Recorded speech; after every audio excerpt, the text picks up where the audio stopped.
नमस्कार and welcome you to world affairs. मैं हूं प्रशांत धवन। नाउ रिसेंटली आप लोगों ने आर्टिकल पढ़े होंगे कि यूक्रेन ने माफी मांग ली है मां काली पर अभद्र पोस्ट के मामले में। यहां पर आप देख पाओगे यूक्रेन मिनिस्टर जो इनकी विदेश मंत्री हैं, डेप्यूटी फॉरेन मिनिस्टर हैं, इन्होंने माफी मांगी है for goddess Kali tweet. Now ये जो हेडलाइंस हैं यहाँ पे आप देख पाओगे ये एक्चुअल ट्वीट है बाय यूक्रेन मिनिस्टर। आप नोटिस करिए इस ट्वीट में ना अपोलोजाइज वर्ड आपको नहीं मिलेगा। मैं आपको समझाना चाहता हूं कि जो डिप्लोमेटिक लैंग्वेज होती है वहां पर किस तरीके से सॉरी और रिग्रेट में फर्क होता है। यहाँ पे आप देख पाओगे ये मिनिस्टर कह रही है वी रिग्रेट कि यूक्रेन की डिफेंस मिनिस्ट्री ने एक पोस्ट कर दी जहां पर हिंदू गॉडेस काली को डिस्टॉर्टेड तरीके से दिखाया गया। आगे ये कहती हैं कि यूक्रेन और यूक्रेन के लोग इंडिया के यूनिक कल्चर को अप्रिशिएट करते हैं। और आगे इन्होंने ये भी ऐड किया कि जो डिपिक्शन थी वो हमने रिमूव कर दी है। उसके आगे ये कहती हैं कि हाँ बिल्कुल हम चाहते हैं कि दोनों कंट्रीज़ के बीच में म्यूचुअल रिस्पेक्ट हो। और पता नहीं डोले यहाँ पर डाल दिए हैं मसल्स, पता नहीं क्यों। और साथ में फ्रेंडशिप की यहाँ पर बात की गई है। और ये सब देखिए यूक्रेन को करना पड़ा क्योंकि रशियन मीडिया ने, रशियन सरकारी जो मीडिया इनका रशिया टुडे, इसने ये इशू बहुत बढ़ चढ़ के उठाना स्टार्ट कर दिया था।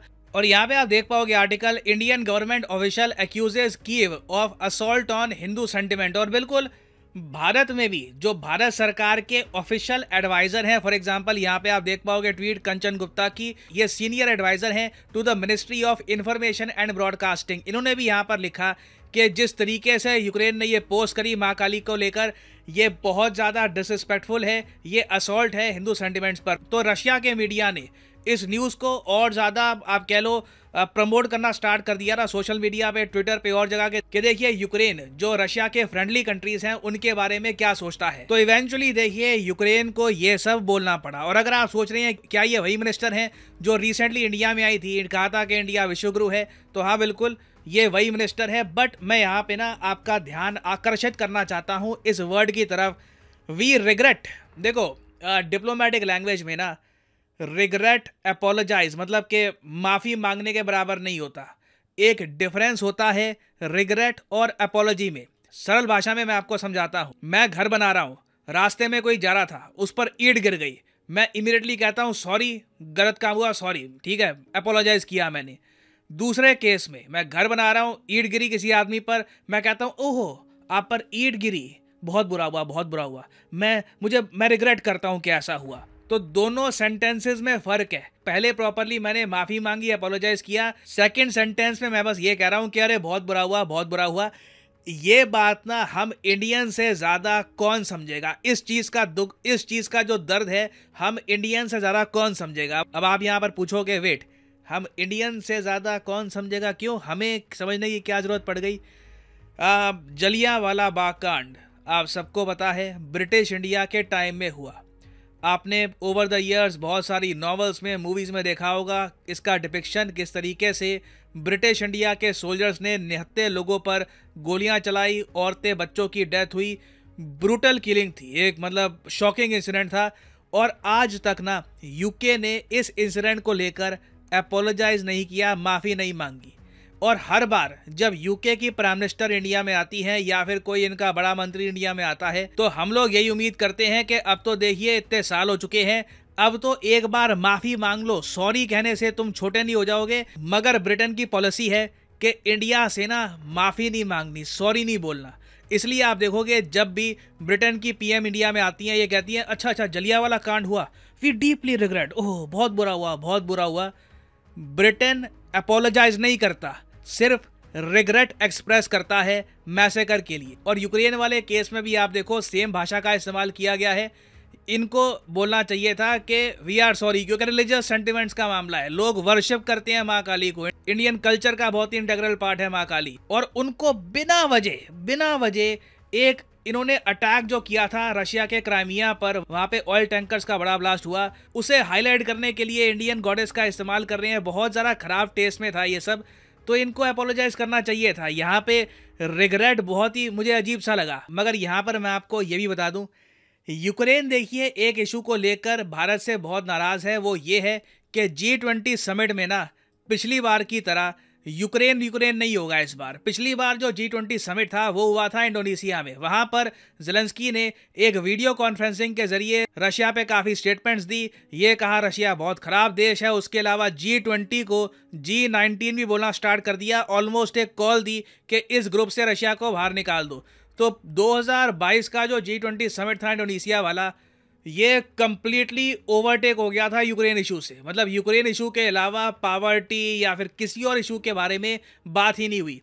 जबकि अब ये बात साफ हो चुकी है। रिसेंटली जो यूएसए के डॉक्यूमेंट्स हैं, सीक्रेट डॉक्यूमेंट्स, ये भी जो लीक हुए हैं डिस्कॉर्ड में, इससे ये बात अब कंफर्म हो चुकी है कि इंडिया और रशिया के बीच में एक डीप अंडरस्टैंडिंग है कि G20 के समिट में यूक्रेन वॉर का इशू हम ज़्यादा डिस्कस नहीं करेंगे। जो इंडोनेशिया में हुआ था वो इंडिया में नहीं होने वाला। तो मतलब कि ज़ेलेंस्की भी इस तरीके से पुतिन को ओपनली भला बुरा नहीं कह पाएंगे। और देखो ये ठीक भी है, क्योंकि मैं आपको बताऊं, इस वॉर को ना 400 से ऊपर दिन हो चुके हैं।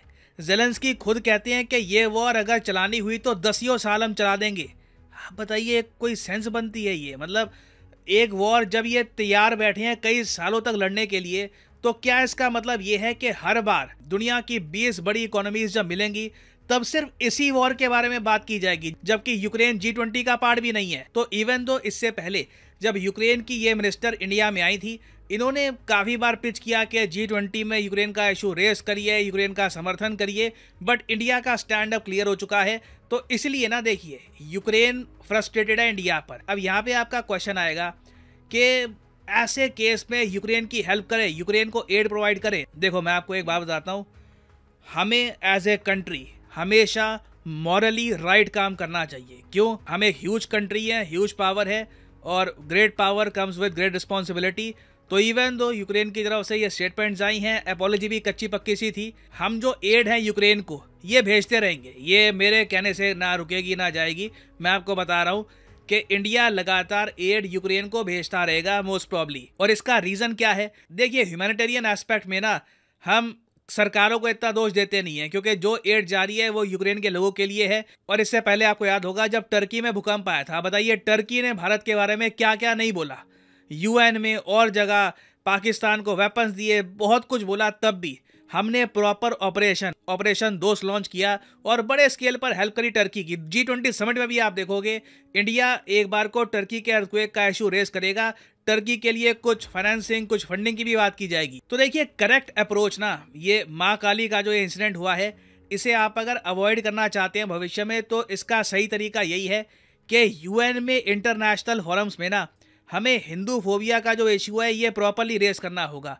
ये बात हम पहले ही कह चुके हैं। यूएन में 2022 में इंडिया ने यूएन को कहा था कि एक्नॉलेज करिए कि हिंदू फोबिया भी होता है, इस पर कुछ रिटर्न रेजोल्यूशन पास करिए ताकि कंट्रीज में अवेयरनेस जागे और मिनिस्टर्स, मिनिस्ट्रीज इस टाइप की हिंदूफोबिक ट्वीट्स ना करें, क्योंकि इस सब का आंसर अवेयरनेस है। और अवेयरनेस फैलाने का एक बहुत ही अच्छा सोर्स है यूएन और बाकी इंटरनेशनल संगठन।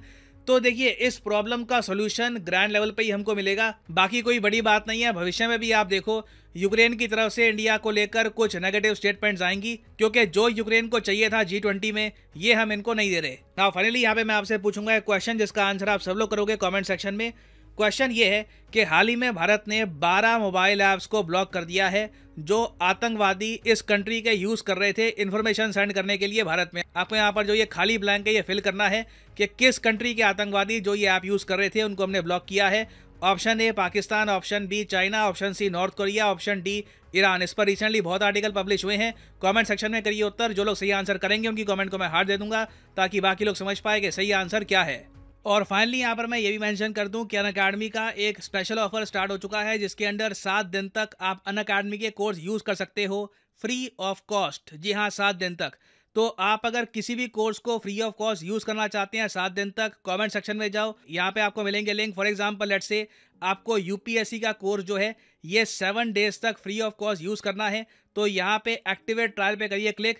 कोड यहाँ पे आपसे मांगेंगे, कोड डाल देना PD10। वैसे कोड ऑलरेडी यहाँ पर डला होगा, नहीं डला होगा तो कोड डाल देना PD10 और आपका जो फ्री ट्रायल है ये हो जाएगा एक्टिवेट और आप 7 दिन तक ये कोर्स यूज कर पाओगे। आप देख पाओगे कि अनअकैडमी के कोर्स में बेसिकली आपको मिलेगा क्या। तो इसी नोट के साथ ये है वीडियो का अंत। Thank you for listening and as always God bless you all.